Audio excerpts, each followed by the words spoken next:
Welcome to the Simply Authentic podcast, where we hope to inspire you to dream bigger, empower you to take charge of your own life, and challenge you to be your most authentic self.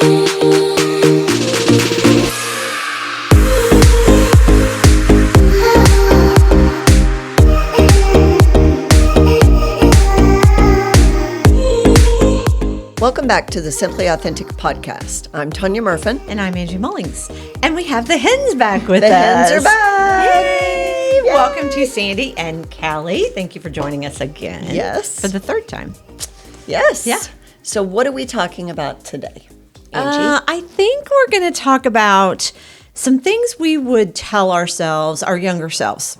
So what have we learned over time that we would either advise those younger than us now or our younger selves? Okay. Anybody raising their hand to Wow, start? I know that. It's coming in hot. Coming in hot. No warm-up for this. There's no warm-up. There's no warm-up. No. The warm-up was your drive here. That's right. Did you talk to yourself on the way Little here? self-talk. Yeah. Yeah, yeah. Wow. Okay. And I think you said three things you would tell your younger. Things. Okay. Yeah. Yes. And I don't really know exactly what realm. So when I was like dividing this out in my head, I was like, okay, there are some like maybe, health and wellness, like basics, like drink your water, lift weights, eat protein, like that kind of thing. And then I put it into more like overarching, like, I don't know how to say that. Like the overarching, these are the things that I would have done differently kind of thing. Kind of like that hindsight. Yeah. Yeah. I I did did the same thing. And then I don't like living in the rear view. So then I kind of backed off of those because I don't think that you can live in shoulda, coulda, woulda. Yeah. So then I kind of was like, okay, just more general, like I'm overthinking this, more general, the things that I would tell myself. And I think I boiled it down to you're going to fail and that's okay. Failure is normal. Yeah. You're going to learn more from those failures than you realize. Yes. And you are going to come out on the other side of anything better and stronger if you choose to do so and learn from it. So those are just like hot takes and that we can unpack of those absolutely or go through and see how they overlap in our lives. But my younger self was not confident, was anxious, was shy, sat on the sidelines instead of playing the game. And I think I would have told myself it's okay to not have it perfect. Just jump in and start going. Yeah. Yeah. And don't be afraid to fail. Yeah. Exactly. Fear, I think, plays a big role in all of that. I would say I was probably the same. I don't know if I would consider myself shy, but certainly I did lack confidence, which doesn't make any sense. So I came through high school really confident. Of course, I'm a big fish in a small pond, right? I went to a small high school and I stood out because I did all the things, but at some point, that confidence started to dwindle, and I'm not really sure what the catalyst to that was, but it certainly did play a part in some of that. I played it small, and I wish I hadn't. That's one thing I did kind of have on my list is that I wish I hadn't played it small in some roles because I think now looking back, I could have done more, gone further, all those things if I hadn't done that. And again, I think things happen in our lives, and sometimes we can we can say specifically, this is at this point in my life, this happened, and so then the outcome was this. But at some points, it's just over time, maybe you get beaten down a little bit, and things don't go your way, and you end up losing some of that confidence. And mine, along with that, was I wish I would have been kinder to myself, and that's one thing that I would. If I were talking to my nieces right now, I would say you should be kinder to yourself and give yourself some grace because you are going to fail. And that's really okay. It's really trial and error. And you have this grand scheme or plan for your life. I think we all do at some point. And at some point you have to pivot and adjust. We've talked about that a lot on the podcast, and then just give yourself some grace. Absolutely. So I have a thought on that, and one of my three things was to be more authentic. And a couple of thoughts that I had while I was thinking that are similar to what you both said. We grow up in a pack, right? We have young friends, school friends. We grow up with them in high school. You're in a pack. You have somebody you're always with. And then you graduate from high school and you go to college and you find a new pack. And although that might take a day or a month or a year to find a new pack of friends, but you find another pack. And we seem to grow up in packs, so you always feel a little more confidence when you're not alone in the room, when you're with a pack of people. And then at some point in our lives, we grow out of friendships and we have to adult.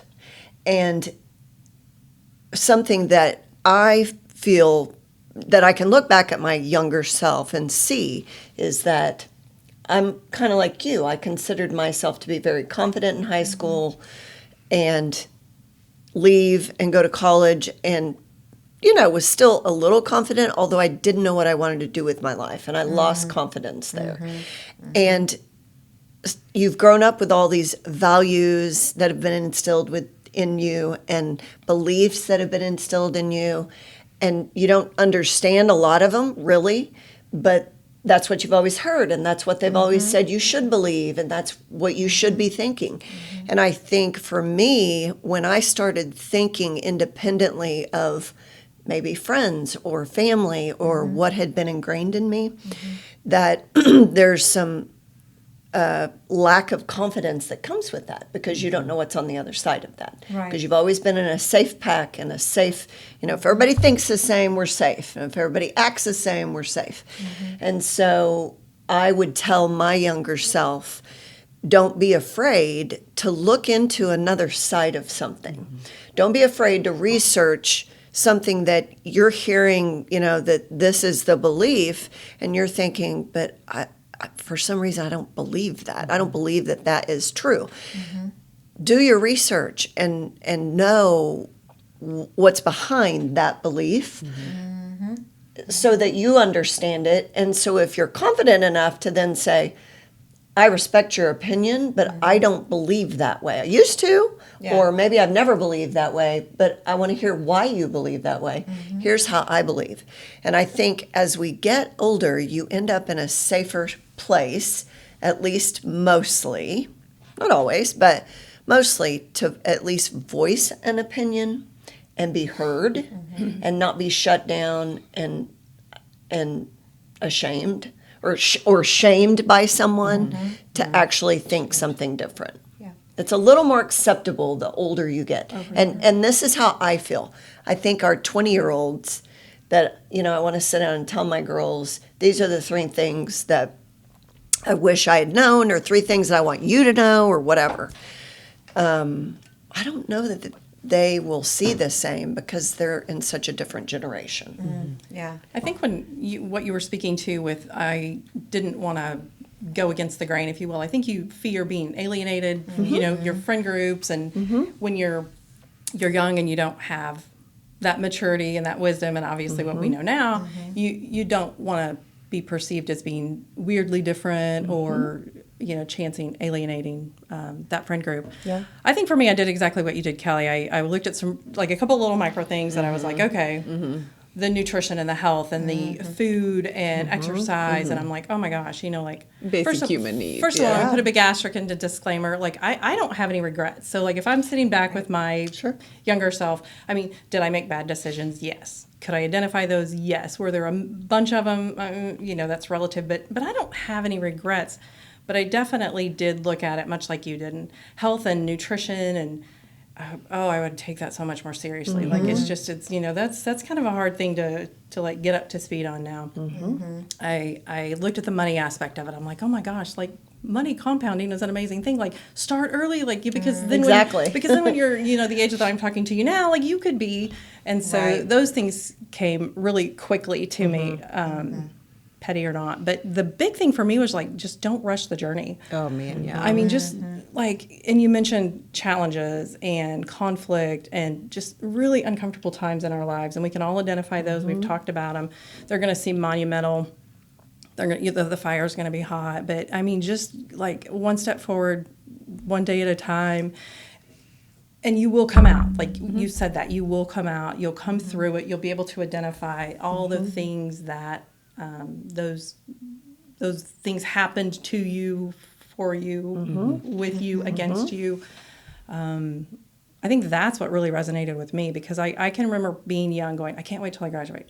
I can't wait till I'm 21. I can't wait till I get out of college. I can't wait till I'm married. I can't wait till I have kids. Oh, I can't wait till my kids are walking. I can't, and it's like you're this age going, I wish this would all really slow down, because trust me, it, as you all well know, it moves fast enough on its own. So don't rush the journey, I think, is really what kept. That's so interesting. I was just listening to a Mel Robbins podcast this morning. It was on happiness.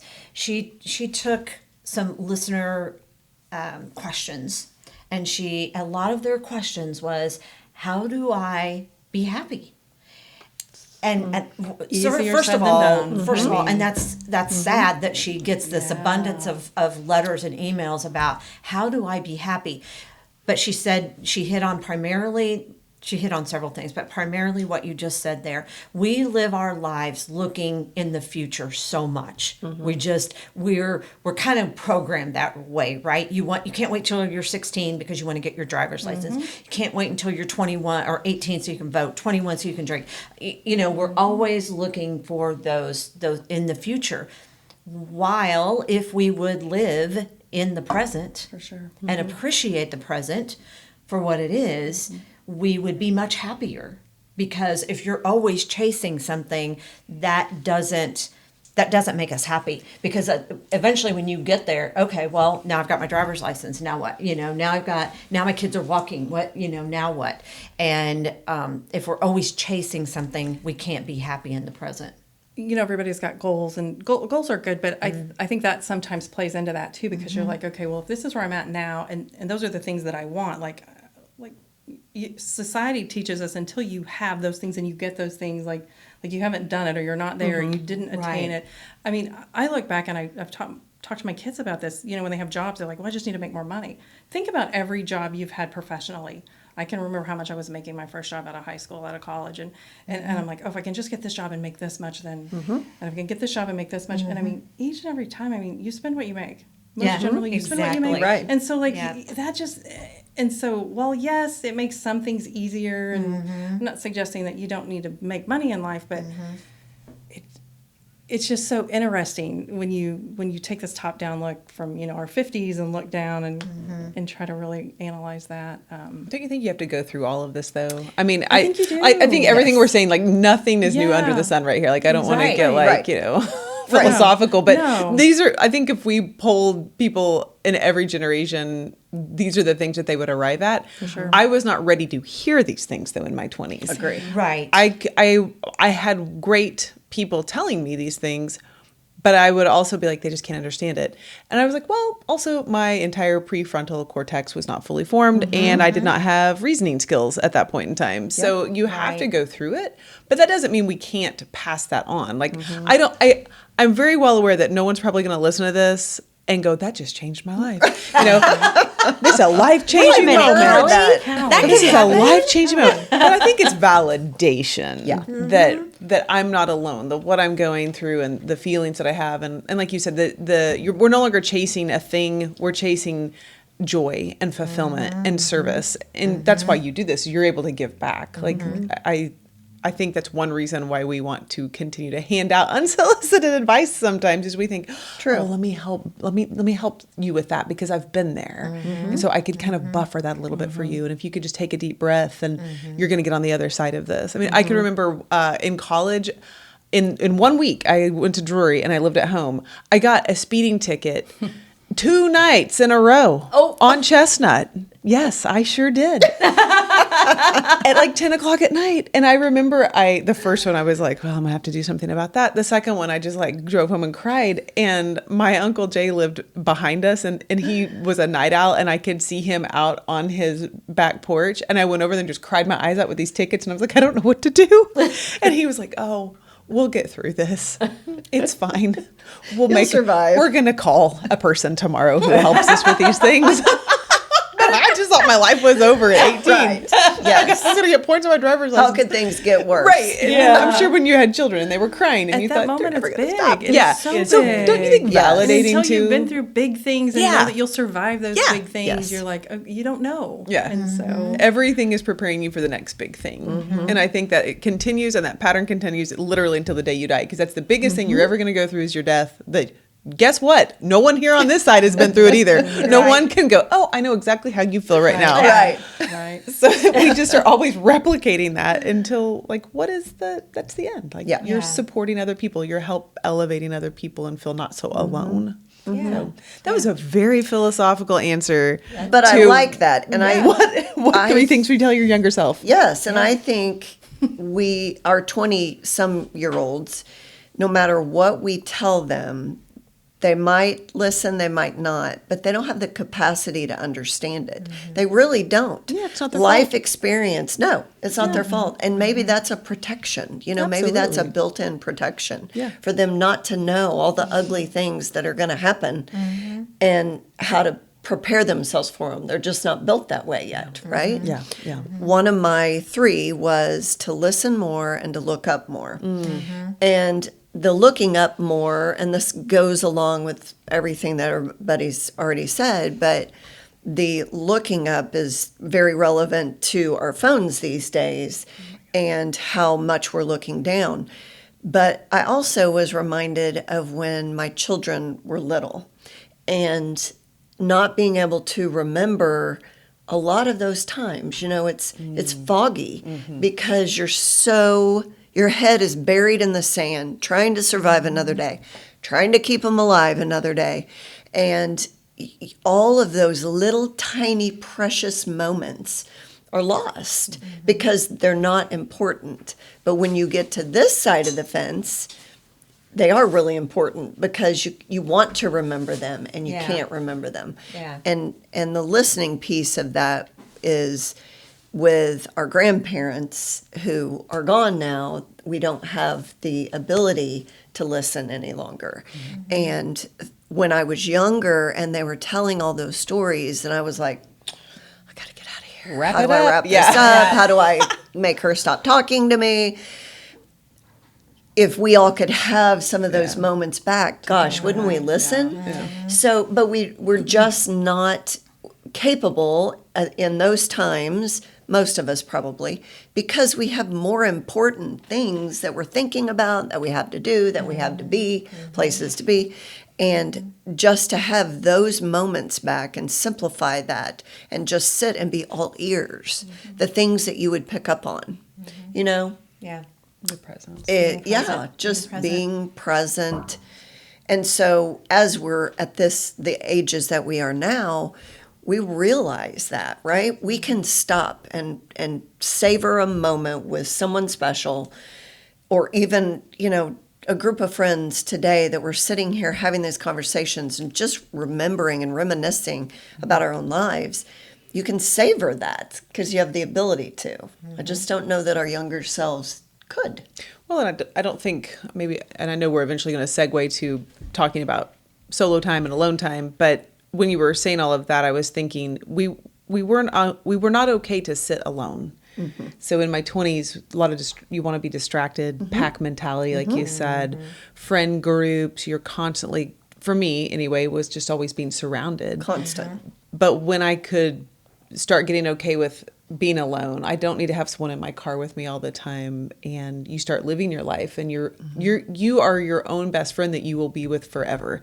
I mean, outside of a parent or a spouse or a longtime companion, it's you and you in your brain. So you better make peace with her and get to know her and be okay with the quiet times and the thoughts that come up during those quiet times. Be content, find that. It's be happy contentment. with where you're at, enjoy Yeah. the moment you're in. I think too many times you look back and you're like, I should have just, why was I, frustrated or struggling through that moment in time, when really you look back and it's, the perception is, well, I wasn't here, I didn't have that, I wasn't doing what I thought I should be doing. And in all actuality, it's just a real easy, thing to look past and miss those big those big little moments that can probably have a pretty big impact. I would be curious, what did she say in the podcast? What did Mel say?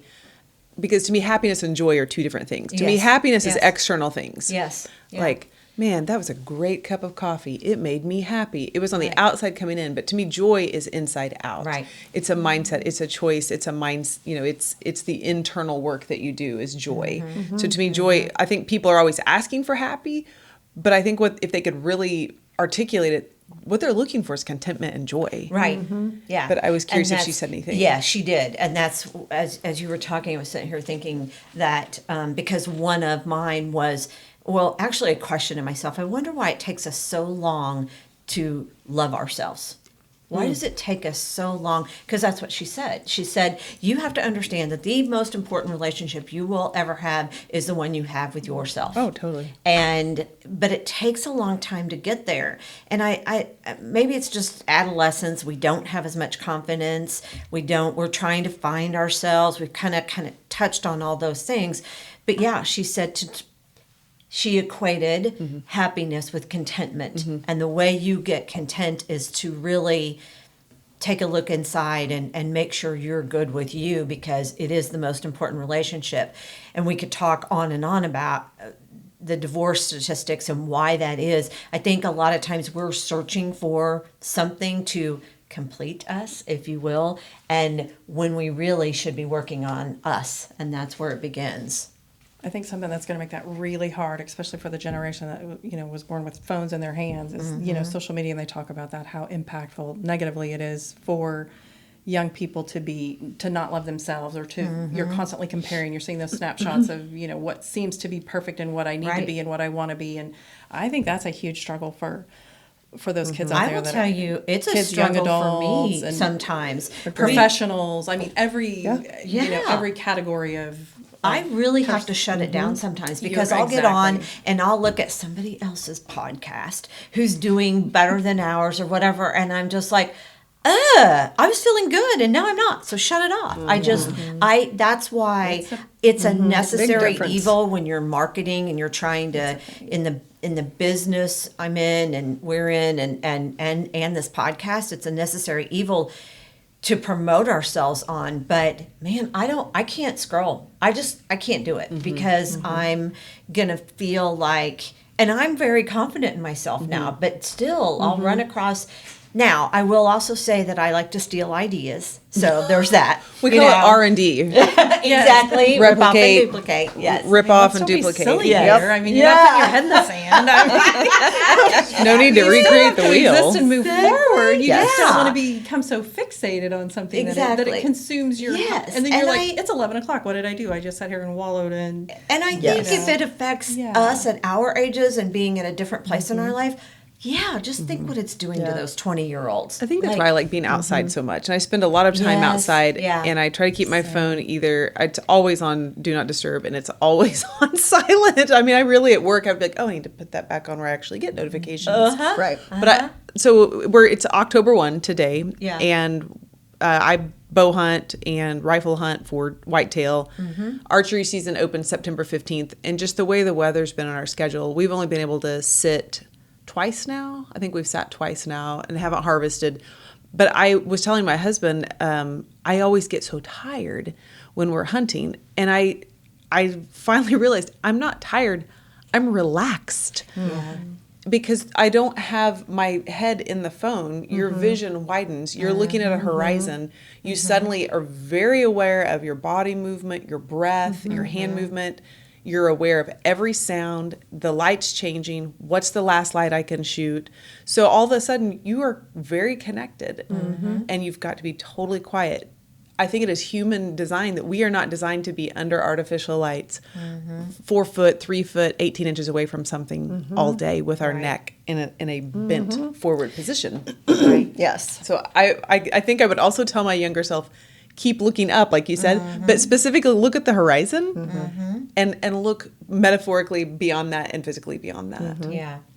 That's something I've been doing, spending a lot of time outside, just out, It in my heals. outside space, and it's really it changes your That was our design. We were not designed Right. for this shelter all the time. just Right. morning sunlight. It's pretty amazing. Absolutely. And I walked in today and Kate has hydrangeas on her desk. And I looked in there and it changed my mood immediately. You know, it just made me happy to see fresh flowers. And it's just those little things. And again, that comes back to be present, look up, pay attention, you know, all those things that seem so minor, but are in the grand scheme of, they're big things in the grand scheme of things.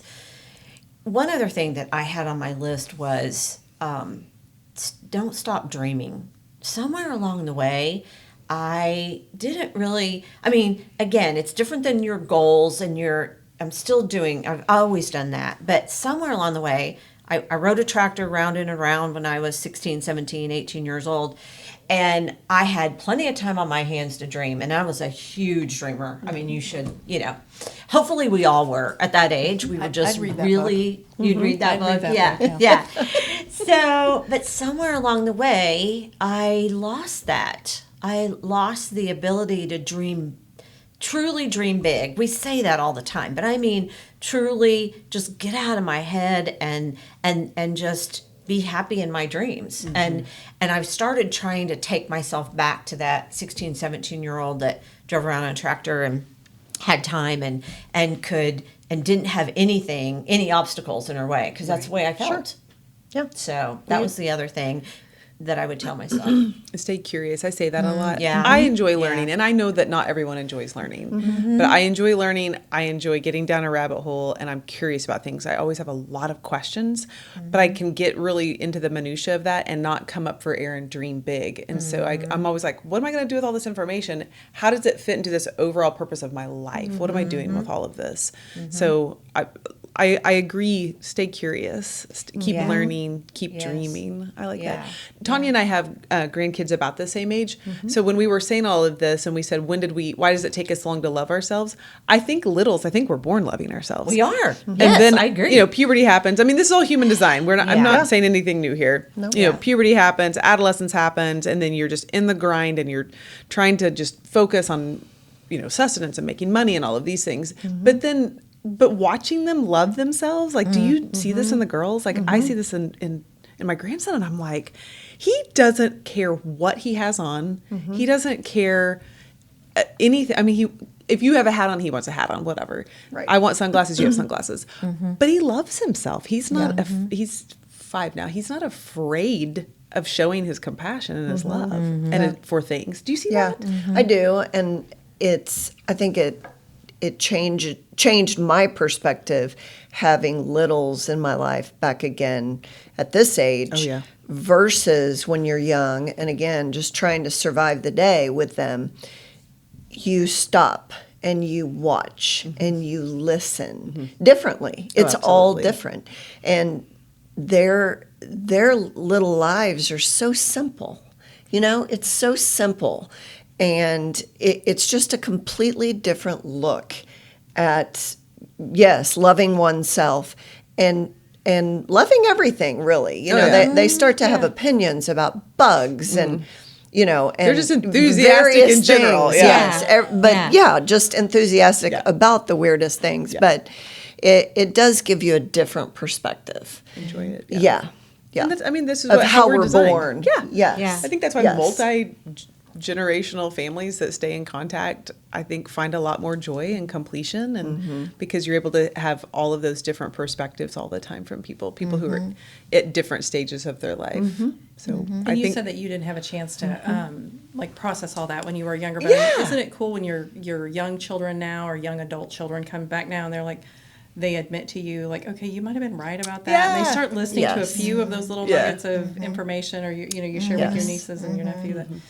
And that's when you're like, oh my gosh, okay, so like there might be a thread of hope that they that they did hear something I said. Like put the phone down and we give because we've been given. That's one of my favorite things to Yes. say. Yeah. I can give because I have been given to it. This isn't out of me. This is through me. Yeah. Exactly. I did not come up with any of this. Every good thought I've ever had in my head, I promise you, it was not from me. Yeah.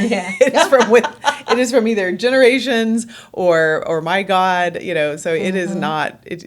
absolutely through me. I am just kind of like a square Conduit. box You're up the there, conduit, probably. yeah. Yeah. A conduit. Yeah. Yeah. I've heard this in a couple of different settings recently, be curious, not judgmental. And I think that when you said, we need to stay curious, we do. And unfortunately, yes, we're born, we love ourselves, we love everyone and everything.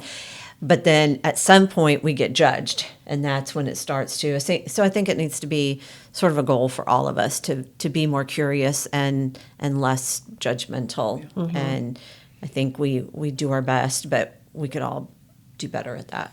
For sure. Absolutely. So let's segue into self. So several different thoughts of being alone with yourself and learning to appreciate that. And how did you find your way to that? Because as we covered in the beginning of this episode, it's ingrained in us to be in the group setting and to always want to have someone with us and to never have to go alone or do alone. And I think if I could, it's also one thing that I would teach my girls: learn how to do things alone and appreciate it. Learn how to love it. Sit back and feel how you feel and recognize that. So tell all of us how you learned. Do tell. How you learned to be okay with being alone. Sandi, you want to start?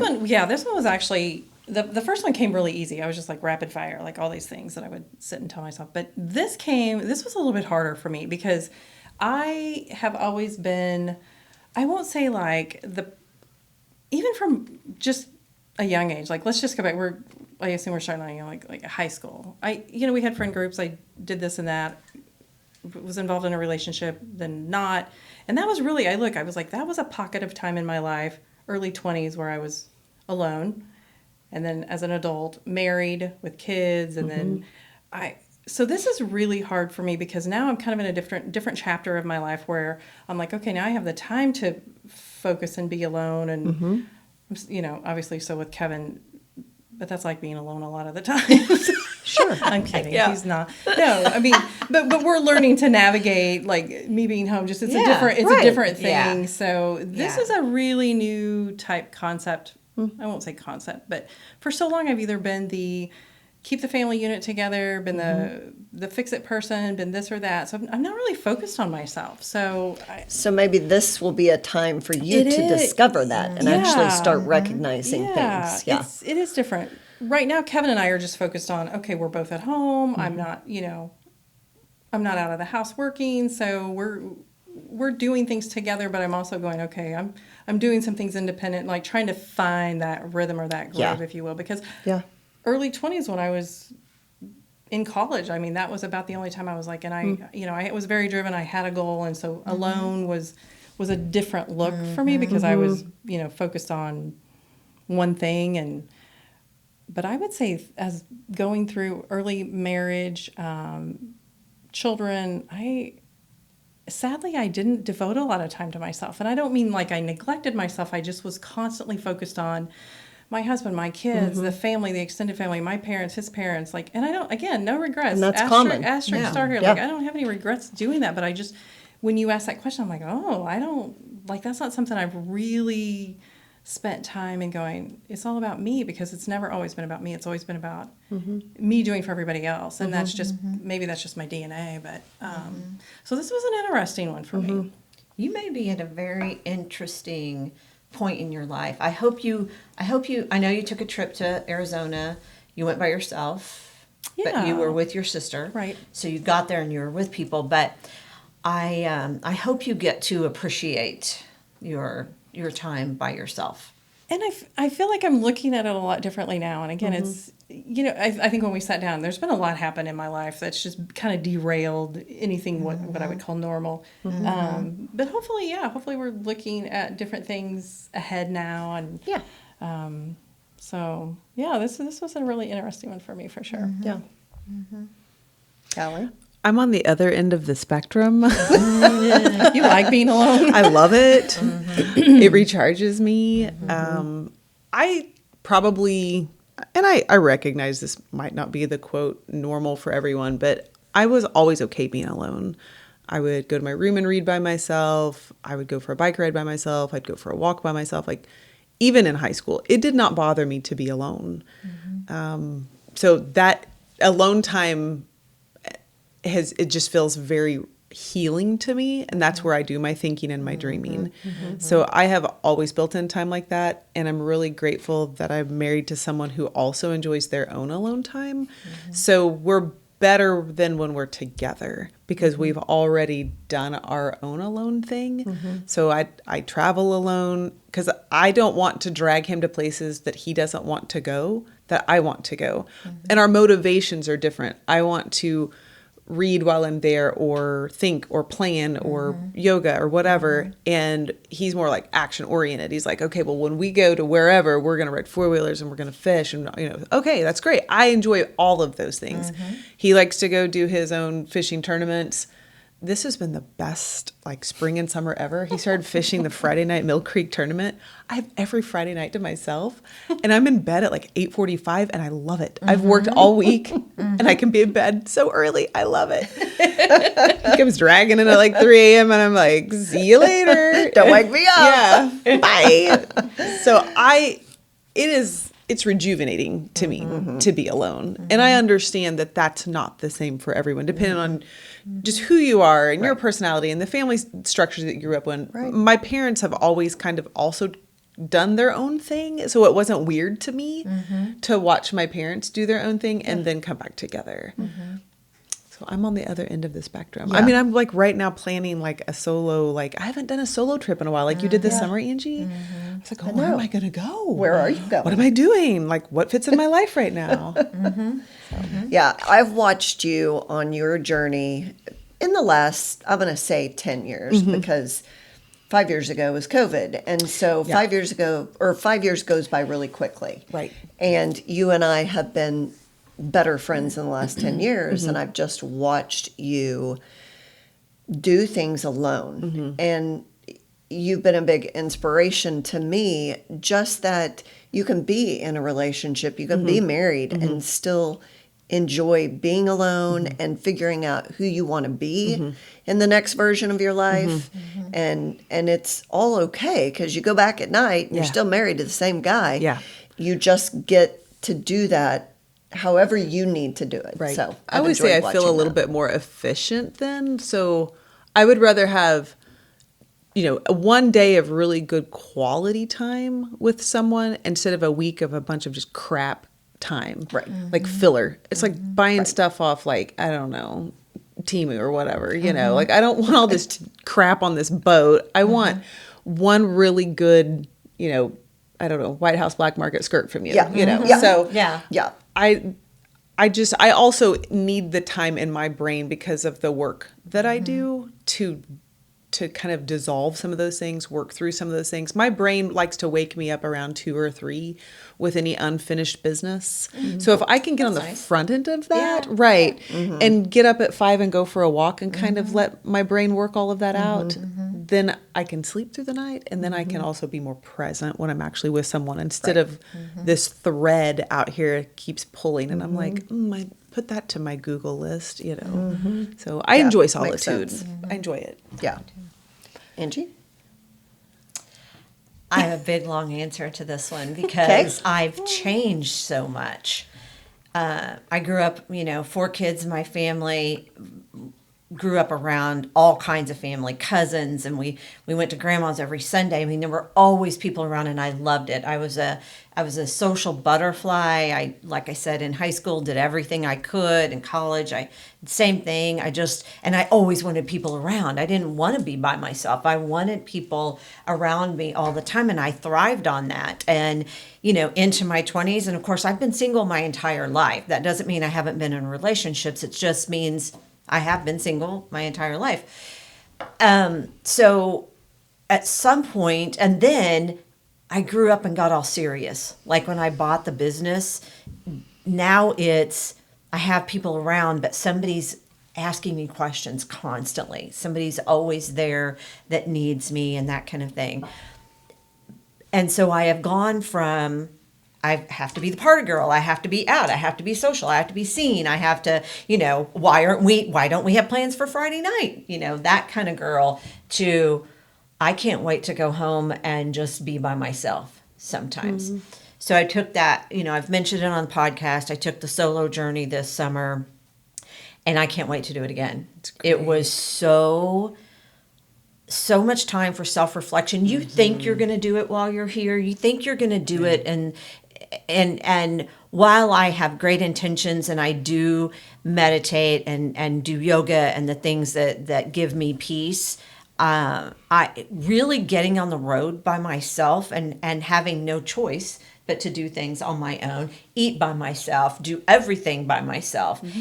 It was truly one of the best gifts I could have ever given myself. I just can't emphasize that enough, that it was just so, it was a spiritual journey for me. It was so much time for self-reflection. Now, towards the end of that, I went and saw friends in Colorado, and I was ready. I was ready to be back around people. I couldn't wait to see my friends and have some really good conversation. But that was the best visit I've had with them. They moved a couple of years ago, and I've been out to see them. This was the third time, but I honestly, my best friend and I got to sit down and have a really good conversation. And I think a lot of that was because I was ready to listen. I had been through this. I'd had this experience on my own, and I was really ready to just have a really good conversation. Sandi and I had a really good conversation after I came back from that. Tanya and I had, I was just really ready to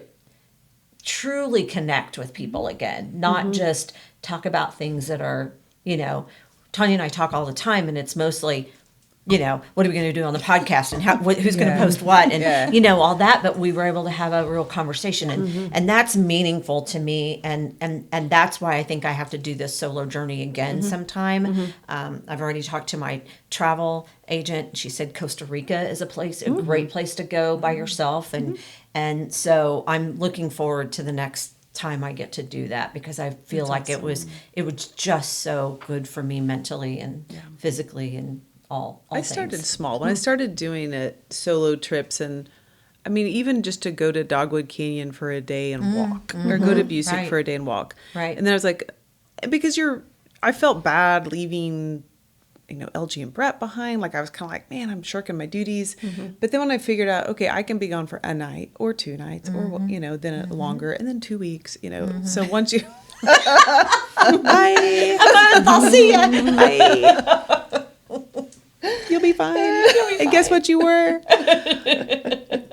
So I think that's where my head's at right now. I'm like, oh gosh, if I leave, because I did leave for a week or so, and I've left for 2 weeks and gone to Arizona. Again, I'm with my sister, but a big part of me is a little bit like, oh gosh, Kevin's having to, he's having to do his own thing. They're loving it. I just want to tell you, they're thriving. It's not a bad thing. Yeah, he's eating all those toasted ravioli out of the air fryer that I won't cook. That's what's happening. Yeah. I'm actually, today's, what is it, Tuesday? Thursday, I'm taking vacation Thursday and Friday and going on a quick trip with a girlfriend.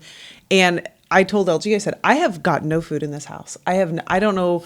There are ingredients. You just have to assemble them. He was like, oh no, I'm ordering pizza that you never let me order. I was like, awesome. People, he can take care of himself. People make it. Yes. They make it. Just like when you send your kindergartner and you're like, how are they going to eat that chicken patty? They figured it out. Figure it out. Yeah. Or they're hungry and they eat a snack when they get home. Yep. Yeah. Whatever. Yeah. They're not in a caloric deficit. It's fine. No, exactly. They've had It's 2 fine. milks Definitely during the not day. that. Yeah. There's a snack. That's a whole nother podcast on the food consumption in America. Oh my gosh. Anyway, it really is. So there's that. But that's it. When you emailed that this was going to be a topic, I was when you said you struggled with it, I was like, oh, I could do like a whole thing on that. Like the benefit to me of being brave, finding your strength, depending on yourself, solving your own problem. I mean, I remember the first larger trip I went on by myself. I went to Santa Fe. I flew into Santa Fe, took a rental car, went up to Taos, and my flight was delayed out of Dallas. Like, everything was a disaster. Am I going to be able to get this rental car because it's one of those off-site ones that closes at like 10 p.m. I'm going to have to drive in the dark up there. Do they have late check-in at the resort? Like, I had to work through all of those things. And there's no one, like, I can't turn to someone and go, hey, What should do we you do? think this is a good idea? Right. No. Well, it's not that I have an objection to doing things alone or by myself. It's just, I guess my brain is just, I'm Wired, constantly yeah. just like wired to, Yeah. to just, I've got to take care. I've got to Yeah. do this. I've got to do that. Yeah. It just didn't. You Oh, know. it wasn't easy the first few So- times. I mean, I'm pretty sure I like made and froze a bunch of casseroles and I came back and they weren't eaten. And I was like, oh, they don't want that. They want to do their own thing. You know, it's going to be fine. Yeah. So, They'll figure it out. yeah. Yeah. I'm like, man. But yeah, I haven't been anywhere in 2 years by Oh, myself. wow. I know. That's surprising. I mean, I've been on a lot of trips. I've done a lot of things. I just have not arrived by myself somewhere. And I was Yeah. like, oh, I need to do that. Yeah. Although I always have this irrational fear that my rental car is going to break down and I'll be on some weird stretch of highway where I have no cell phone service because I end up going to very remote places. Yeah. Right. And Yeah. I was like, Same. gum. That'd Or be in my terrible. case, my phone overheated. Like Yes. literally said, "Shut me down." Yeah, I'm I'm too hot. Yeah, and I was In the like, middle of oh, the desert. Northern, yes, yeah. in the middle of the. When yes. you do go to the desert, it is Yeah. hot. Yeah. right. Yeah. Yeah. Yeah. I'm always like, well, Witness to that, yes. Yeah. the Lord wants me here for some reason right now. So Yes. I end up. I guess our last piece of advice would be everything runs right on time. Like you arrive where you're supposed to arrive. If you really release your perceived control over things. Yes. So I really think we have this idea that we're really Yeah. tight gripping it. Right. Yeah. We're clutching our pearls. We're charting our Yeah. course. All of these things. Yep. Yeah. I think if you really objectively look back and kind of release your hands, you're like, you know what? I mean, I've made some shaping decisions towards all of this. Yeah. But if you truly believe that what's for you will come to you, it's going to shake out. Yeah. That's so true. Yeah, Agree with that. agreed. Yeah. Um, Tanya, you didn't tell us about alone time. for Tell you. us about being so alone, Tanya. I'll make this quick. I learned to be alone through divorce.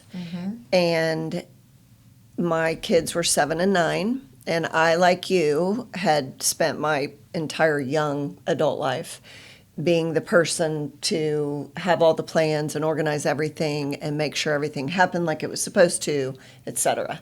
And then all of a sudden, it's just me in the house alone, and my kids are with their dad. And it was a huge wake-up call to me that you got to figure this out. You got to figure out how to survive by yourself, not only financially, but mentally and physically, because, you know, what is your instinct to do? You start wallowing in your self-pity. And I drank wine in the bathtub every night. I read every self-help book I could get my hands on. And so at least I was educating myself while drinking. Right. And I remember, and in a time period like that, there's a lot of emotion and bad feelings, right? You feel guilty, you're ashamed, a lot of sadness. You know, it's a death of something, and you lose your family in the process, right? Family, friends, they go to the wayside, they take a side. So being lonely was forced upon me, and figuring out how to be alone was forced upon me by choice. But about 6 months later, I look in the mirror, I'm like, what are you doing? Where have you been? You know, you look at yourself and you don't recognize who you see, and you realize that your actions for the past 6 months have just got you nowhere. Literally. Nowhere but down. So but in that process, I figured out how to be alone, right? Yes, I was lonely in it, but I figured it out. And then I started making better choices. And I started getting outside. And I found things that I loved, like going to the bookstore by myself and smelling the books and just the feeling you get when you walk in there. Being able to go on a nature walk at Busick alone and hear the noises and feel the beauty around you. And so even though I experienced a death in a marriage and friendships and family, I forged a new relationship with myself. Yeah. And and I know that I was a better parent. I know that I was a better friend because of it. And the other things that have happened in my life since then have only probably enforced my ability to find joy in the worst circumstance, because there's something that's going to come out of that, right? Yes. So the worst situations we've had, the growth beyond that and past that moment in time are tremendous. And learning to love to go home and be by yourself and be in bed at 8:45 is a gift. Oh, absolutely. It really is, because you don't really need much. Sometimes it'll be quiet in the house now, today, and I don't want to turn anything on. Oh, yeah. Yeah. I want to hear how quiet it is. Yeah. And I remind myself, it's so quiet in here. And going outside and sitting on the porch and just, looking across the grass or picking up a book, it really does help grow into your next self, your next version. So Sandi, when you start to appreciate those moments that you're alone, rather than your mind always trying to figure out, what do I need to be doing? For somebody else, right? Exactly. Yeah. And it's just life that, that you get to now figure out just from a different perspective. So Your growth has been, vice versa. I know you said it about me, but like watching Tanya grow into herself has just been beautiful. To become, like you said, okay with being alone and taking some risks. And even starting your own business and the brokerage. And you were like, I've got 2 little kids. And I've got a radiology tech. Right, radiology degree. Certificate, Yeah, exactly. What am I going to do with this? But You're right. you wouldn't trade it for anything. No. And I think I guess, dovetail it back to where we started, telling someone that's younger than you, that's in a different place than you, I hate to use age, but somebody that's in a different place on their journey than you, that honest to goodness, you are right where you need to be. It's all going to come together. And all of these hard things are making you who you're going to be. And you will come through it. Yeah. And if you would have told your young self, okay, you're going to be divorced at this age with 2 kids, and you're going to be having to make decisions financially. Yeah. And, You're going to be fine, Tanya. You would have been like, no, I'm not. It would have been like, you're crazy. This is all going to be really, really bad. Yes. But no, like watching you, it's been a gift to watch other women do hard things. Yeah. That is a gift. And for them to be vulnerable about it, because I think for a lot of times we just covered all that up, but we were like, was nobody else having this problem? Not to watch people externalize it a little bit. I'm not saying we need to get on here and get all the skeletons out of the closet, but I'm reminded of a story I have to tell with that. For those of you that don't know, I sell real estate for Callie's husband, for both of them. And he builds houses and I sell them. And I remember when I was getting ready to open the doors to our company, and I called LG and I said, I need you to meet with me. I have to tell you something. And I'm sure he was like, oh no. Well, he's just used to bad news at that point. It was 2006. Yes, you're right. Yeah. We met at a coffee shop in Price Cutter, and it wasn't Starbucks at the time. No, it was just like whatever it was, and sat in a booth. And I remember me like spilling the beans and him just kind of looking at me and saying, okay, well, are you sure about this? And I said, I'm as sure as I can be. And he was like, all right. And he was like, I'm with you. Whatever you're doing, I'm with you. Yeah. So I think along the way, we get a little bit empowered by some wisdom or some words of, you can do this. I got you. And it gives just that step in the right direction of, we're doing this, you know, put the fear aside. We're doing I won't it. quote him exactly, but he usually says, if you're not messing something up, you're not doing anything. Yeah. Right. So he and I are very different, but he likes to just make decisions and keep moving forward. I want to like think about Right, it wrong a or little bit. otherwise. Right. Yeah. But Yeah. that works for us. But Yeah. I mean, we had total faith in you. He was like, this is what she does for a living. Why I build houses for a living. She sells them. This is what we're going to do. And I was like, great. That works for us. Yeah. Yeah. Just You know, her. that kind of Yep. leads me, and we'll try to wrap it up, but it kind of leads me to kind of my other thought on what I would have told my younger self, and you've really touched on it with connections.